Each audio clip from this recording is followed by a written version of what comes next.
I'm so scared right now. Just kidding. But for real though, welcome back to the channel. This video, as you can see from the thumbnail, is all about being quarantined like all of you are. But my situation is a teeny bit different because we live in a tiny house. Hi, nice to meet you. I'm Meg. You like that little intro? Thanks, I made it myself. Let's talk a little bit. As you can see, I live in a tiny house. It is myself, my husband, and my 2 kids. 4 people in 360 square feet. I thought I could do a little talk about living in a tiny house and being quarantined and how we talk to our kids about it, what we did to kind of like prep for quarantine and for whatever else is gonna happen in the future, and then my visions for the future and what could happen and could not happen. So yeah. Well, I would like to just say we are okay. We are okay. We're great. Our tiny house is in a little RV tiny house community in North Carolina in the Great Smoky Mountains. It is gorgeous here. We all are healthy. We have no symptoms. We have power. We have water. We have electricity. I said that already. Power. We have food. We have each other. We're good. All right, so let's start off. We did intros and I told you that we're okay. So how about I do a little tour of the tiny house? Granted, I didn't really clean up much. I didn't like stage it like I do sometimes for pictures on the blog. My kids are playing in the room, so you might hear them make some noises. But I'm gonna go outside really quick. I'm gonna grab you. I'm gonna show you the outside and then I'll show you the inside, and then we can sit down and have a little chat about quarantine. What do you think? All right, let's go.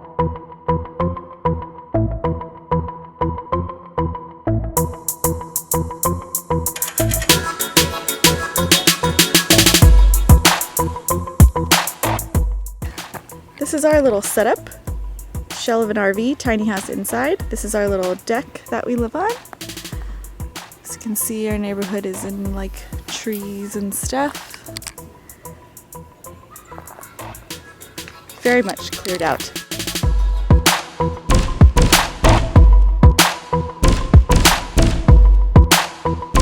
Alrighty, so this is the front foyer. My little plant that is barely alive. And here is my little kitchen. I'm gonna kind of back up so I could try to get like a good view of it. That is the sink. It has like a little cover. That's my little oven, my stove, cabinetry, more cabinetry, beautiful lights, the clock. This up here is the attic, more cabinetry, my open pantry, freezer, fridge, trash can, CO2 detector, and then here we have, let me see if I can back up enough. It is quite a tiny space. This is our little dining room, living room, office, homeschool area.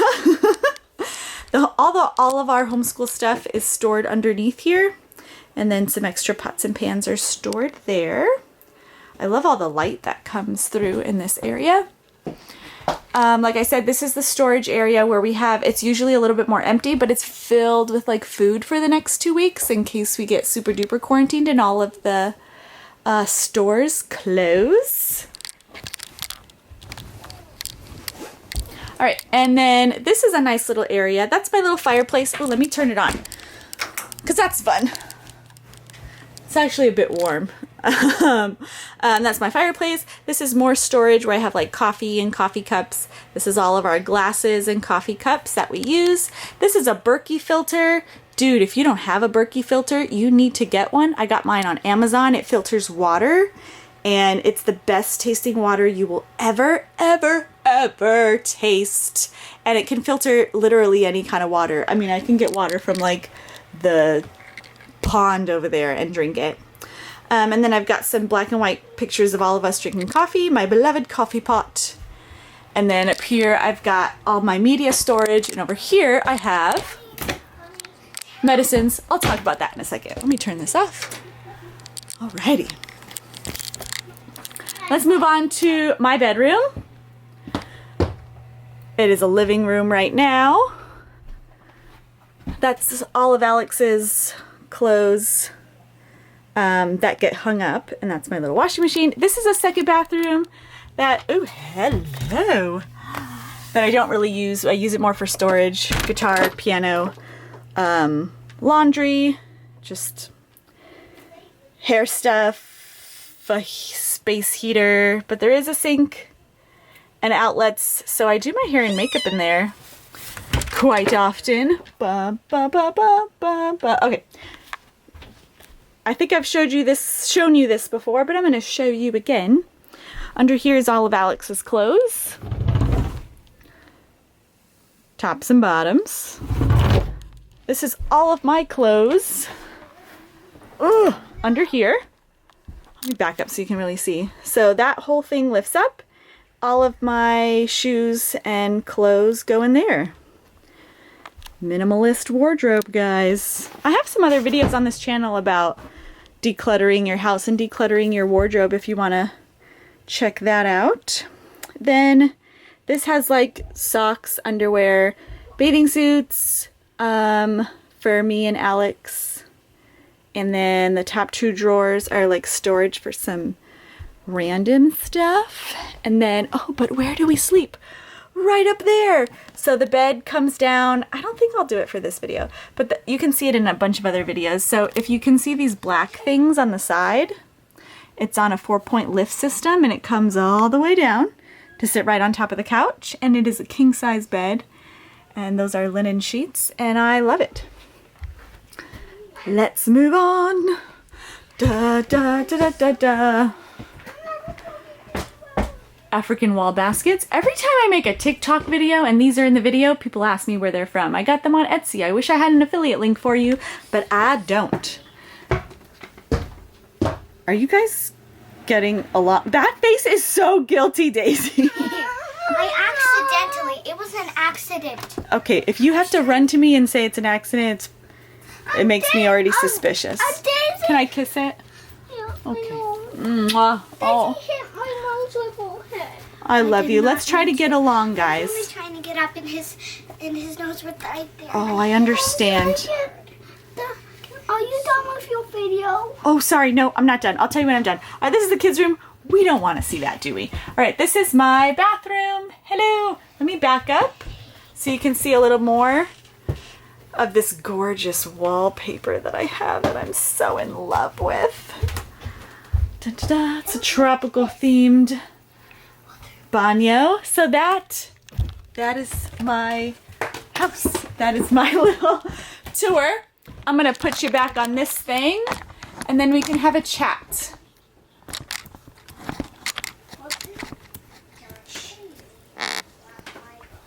All right, so let's have a chat. Let's talk a little bit about being quarantined. So we have not left the house for 7 days. Today, it is a full week of not leaving the house. The last place I went was to an Irish pub last Saturday to celebrate St. Patrick's Day and take the kids to soccer. And then the day after, the whole mood of everything changed. Like, everybody was a little bit cautious that day everywhere I went. Like, you could tell people were like talking about it. People were checking their phones a lot, and you could tell it was like the news. But people were like, they were still out.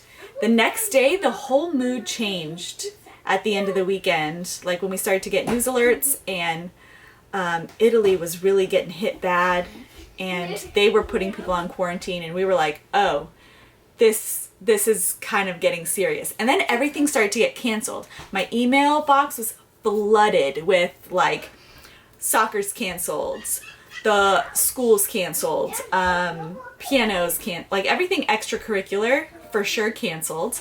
The gym closed. Everything was like shutting down, and it was getting a little scary. And then personally, with my business as a blogger and an influencer, things start to get put off. Like I was supposed to go to I had this deal with a resort in the Caribbean, and then I had an airline that I was going to work with, and I had some other jobs where they were going to mail me products. I was going to take pictures for them, for their products, and it all got canceled. Like within 4 days. Like each day a little thing would be like, we're going to postpone it, no, we're going to cancel it. And it was so scary. I had kind of like a breakdown on the couch. I was texting my friend Natasha, and I was just like, I don't know if everything's gonna be okay. Like, I don't know what the future holds. And I was like crying, and usually it's the other way around, but she's like reassuring me, like, it's gonna be okay. There's a time that will follow this time. And I remember talking to somebody about like pendulums and how things ebb and flow, and just as far as this pendulum is swinging, it's gonna swing so far back the other way, and we're gonna be here to reap the benefits economically and socially. So I'm okay. I'm over the panic now, and I know that we're going to get through this, and I know that there is hope. And if you need hope and you want to hear some encouragement, I have a video that I will link to below in the comments, a message of hope during the coronavirus panic. Please watch that and just look forward to the future. There is a future after this. This is not the end of civilization as we know it. All right, and how did we explain this to the kids? There's actually a really good Storybots episode, and it's season 2, episode 8, and it talks about what a virus is. So we explained to them the virus. We explained to them it's like an extreme cold. They're 4 and 6, so they won't really understand mortality rates and things like that. But we told them, you know, some people do get very, very sick, and we want to keep ourselves from getting sick and also keep it from spreading. So that's why we're not going anywhere, and you can't play with your friends. It's a hard message that has to be reiterated constantly, especially that you can't play with your friends in the neighborhood is so hard to explain.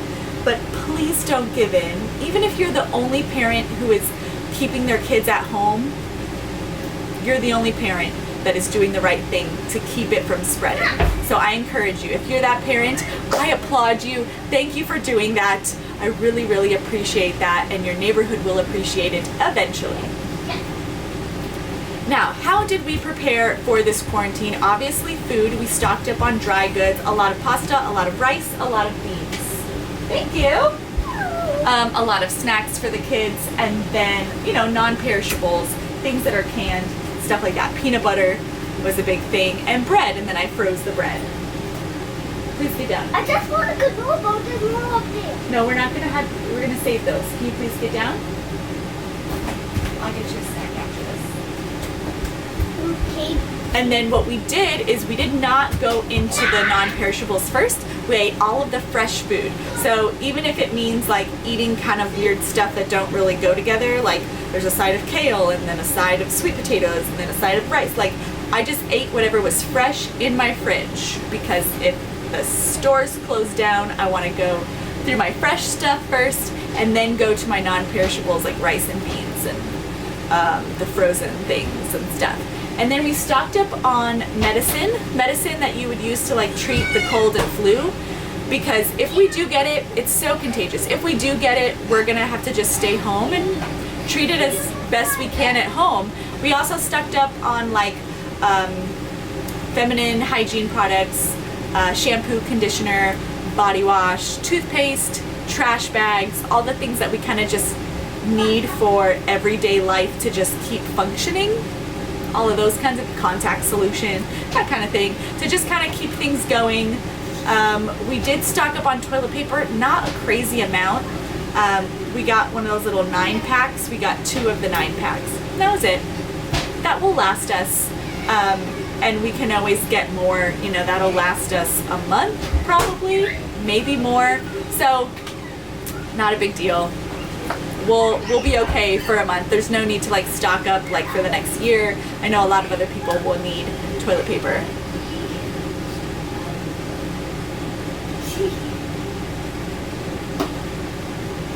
All right, so what I think the future will hold, I think there is going to be really mandatory quarantines pretty soon. I hate to like try to predict the future and be wrong, but I'll do it anyway. I predict that, you know, maybe something similar or like the National Guard will have to be put in place for each state and city to keep people inside and keep the spread and just kind of delay the virus getting really bad. I don't think it'll eradicate it necessarily, but it'll kind of just give the hospitals a break and kind of delay the spread of it. People are not really being quarantined. I see people still outside, still posting about meeting with friends, going out to whatever is still open, and I'm like, bah! We're gonna need some serious government intervention to tell people stay in your house.